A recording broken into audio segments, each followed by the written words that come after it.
30th Street, Jaffa.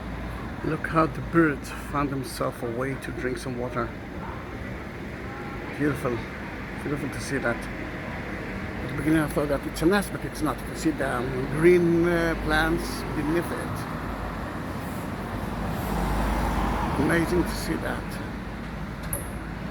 Just to show you where we are. Well, one of them just left. That's Jaffa Street. The houses to your right that used to be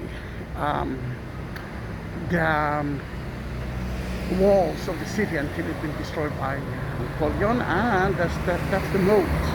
So now it's the main street.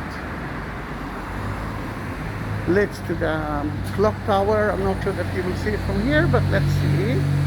Let's be positive. Wait a little bit. Until then you can see the flea market, which is now empty because of the coronavirus. No, but the clock tower is somewhere there. You cannot see it. I have to walk a little bit further just to show you that. Beautiful, isn't it? Jaffa. Now it's a neighborhood of Tel Aviv, but it was such an important city. Even a little bit more than Jerusalem, because it was the center of everything.